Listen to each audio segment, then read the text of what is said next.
Bara 1945 xiyyaaronni waraanaa Ameerikaa 5 Flight 90 jedhaman leenjii direef qilleensa irra ba'an. Garuu daqiiqaa muraasa booda koompaasiin keenya hin hojjetu. Eessa akka jirru hin beeknu erga jedhanii booda deebi'anii hin argamne. Xiyyaarri isaan barbaacha deemes achumaan bade. Bakki kun eessa?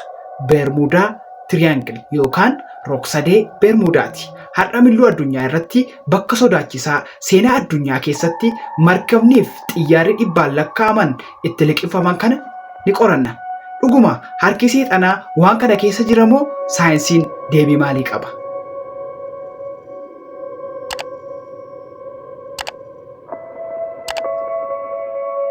Roksadee Bermuudaa maali?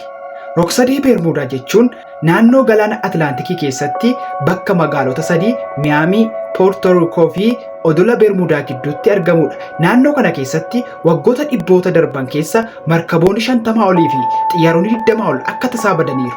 Wanti nama dhibu gariin isaanii ergaa gargaarsaa SOS utuu hin waamin yookiin mallattoo balaa tokko malee battalumatti dhabaman.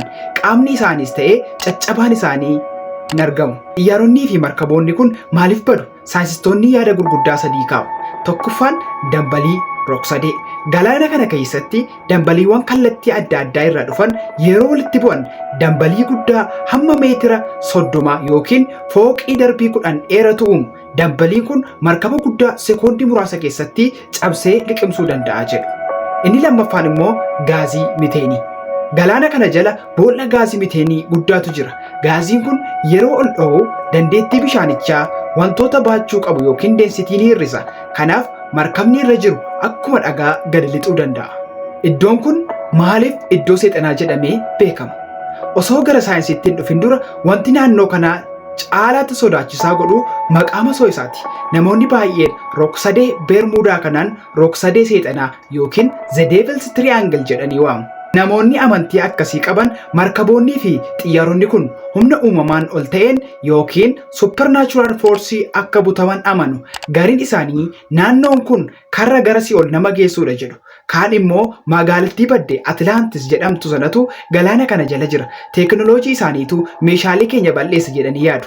Dhuma irratti warri Alliyaansi jedhaman as dhokachuu danda'u kan jedhanis hin dhabaman. Garuu dhugaan saayinsiin dubbatu kanadha.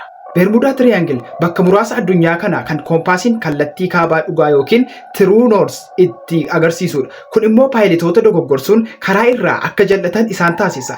Akkasumas qorannoo haaraa akka agarsiisutti lakkoofsi balaa naannoo kanaa bakka biraa kan markabni baay'inaan keessa darbu heavy traffic waliin yeroo wal bira qabamu wal qixadha. Guyyaa har'aa markaboonni kumaan lakkaa'aman nagaan naannoo kana ni qaxxaamuru.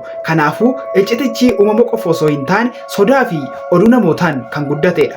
Ati hoo maal ta'a jettee yaadda? Iccitii uumamaa moo dogoggora namootaati? Yaada kee nuuf barreessi. Yoo viidiyoon kun si hawwate laayikii godhi. Iccitiiwwan gurguddoo kana caalan argachuuf sabskiraayib gochuu hin dagatin. Hamma yeroo itti aanutti nagaatti.